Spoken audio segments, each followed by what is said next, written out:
Mae busnesau bwyd a diod yn gwneud cyfraniad sylweddol tuag at economi Cymru, gyda throsiant o 6.8 biliwn o bunnoedd y flwyddyn. Mae cynllun sgiliau bwyd a diod Cymru wedi darganfod y bydd y nifer o gwmnïau a'r nifer o weithwyr yn y sector yn codi dros y ddegawd nesaf. Ond mae'r prosiect hefyd wedi datgelu bod yna brinder sgiliau o ryw 20% sy'n tanlinellu pwysigrwydd hyfforddiant ar gyfer y diwydiant. Mae ymchwil wedi dangos bod yna fylchau sgiliau a mae yna fylchau o ran annog mwy o bobl i'r diwydiant. A felly yn hanesyddol bod y diwydiant ddim yn ymddangos fel diwydiant heriol i rhywun fod yn ystyried gyrfa. Ond y gwirionedd yw bod y diwydiant efo cyfleon eang, dim ond yn sector amaeth, ond ar gyfer prosesu a manwerthu.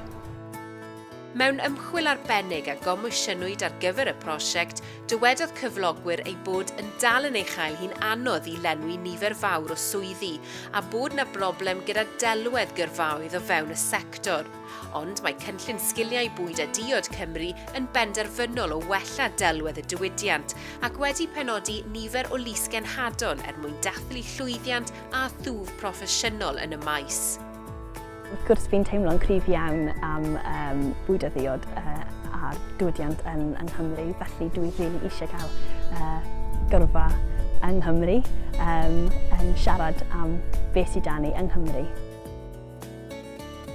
Mae'n popeth i fi, mae'n fy bywyd.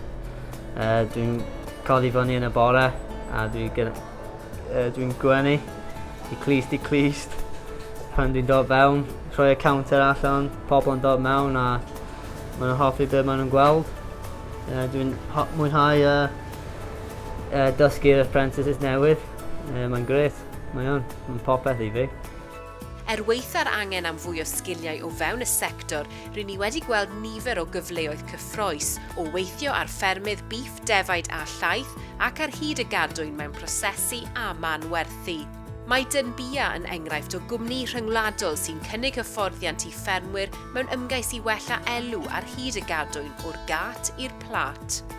Mae'n gwella pob rhan o'r llinell. Falle bydd o ddim yn elw anferth, ond mae tweaks bach yn gallu gwneud gwahaniaeth ar pob rhan o'r busnes. So felly bydd y ffarmwr yn cael yr anifel bant yr amser iawn at y farchnad iawn, so mae fe'n cael y pris orau am ei stoc. Wedyn ni'n cael y cynnyrch gorau mewn, a wedyn mae'r cwsmer yn cael y cynnyrch gorau ar y diwedd. Ni angen pobl gyda sgiliau iawn i dod mewn i diwydiant, so ddim yn ofnus o defnyddio'r technoleg newydd. Na gobeithio beth ni'n neud yn y coleg yw cael myfyrwyr sy'n dod trwy, gyda falle nhw'n edrych ar pethau wahanol, edrych ar bwydydd wahanol, falle cynhyrchu rhywbeth wahanol ar y fferm, neu jyst meddwl am gwartheg a defyd a llaeth. Mae yna swyddi i gael o fewn amaeth. So diolch gyd ynglyn â dreifio tractors a bwydo da byw. Mae yna swyddi ehangach o fewn y sector bwyd, gwyddoniaeth, technoleg. So diolch ddim i gyd i wneud efo gyrru tractor. Mae angen torri'r delwedd sgenna ni ar hyn o bryd. Mae maes technoleg bwyd hefyd yn datblygu ac yn arloesi gyda chyfleoedd i wyddonwyr sy'n â diddordeb mewn creu cynnyrch newydd a chynnal y lefelau uchel o hylendid bwyd sy'n angen ar draws y sector. Mae'r cynllun sgorio ar gyfer busnesau yn rhoi hyder i gwsmeriaid ei bod yn prynu ac yn bwyta diod o ansawdd uchel. Fel arfer, mae'r diwydiant bwyd, mae'r elfen technegol, mae o'n symud mor ffast. Mae'n bwysig iawn pan mae pethau fel y gyfraith yn newid bod ni'n cadw ar ben hynny ac yn gwneud y newidiadau ac yn gwybod beth sy'n digwydd, pryd mae'n digwydd. Mae brandio ac hyfforddiant mewn technoleg gwybodaeth wedi bod yn allweddol i nifer o fusnesau yng Nghymru, yn enwedig rheini sy'n mewn ardaloedd mwy gwledig neu sy'n achosmeriaid byd eang. Mi wnaethon ni benderfynu yn 2011 i ailfrandio, ac o hynna ynglyn efo ail roed llaeth y llan mewn gwahanol le yn y farchnad. Oedd o'n amlwg wrach bod rhai iau neu rhai ifanc, bobl ifanc, ddim wrach yn prynu llaeth y llan oherwydd oedden nhw ddim yn gwybod digon amdan llaeth y llan. Ac hefyd wrach doedd o ddim, y potiau ddim yn edrych yn ddigon urddasol iddyn nhw. Felly erbyn heddiw, da ni wrthi yn ail edrych i fewn, sut allwn ni addasu Gwelwyd nifer o bartneriaethau rhwng busnesau a cholegau yng Nghymru sy'n rhoi cyfle i bobl ifanc hyfforddi tra'n gweithio mwyn codi'r lefelau sgiliau yn y diwydiant. Yng ngwestai Llangoed Hall a Briggans mae nifer o staff yn astudio am gymwysterau lletygarwch yng Ngholeg Powys. Mae bobl ifanc i'r diwydiant yn dod fewn i'r diwydiant bwyd yn hanfodol. Mae yna le wrth gwrs i'r ddau sbectrwm, yr ei hun a'r ifanc hefyd, ond ar ddiwedd y dydd, os nag ydy bobl ifanc yn cymryd diddordeb yn y diwydiant yma, dydy o ddim yn mynd i ffynnu a dydy o ddim yn mynd i ddatblygu.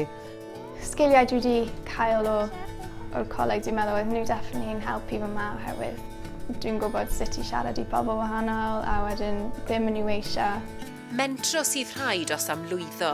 Mae'r cynllun wedi ymweld â busnesau newydd, fel y ffarmger Abereiron sydd wedi arallgyfeirio a nawr yn cynhyrchu gwinoedd o safon yng Ngwynllan Lleithliw.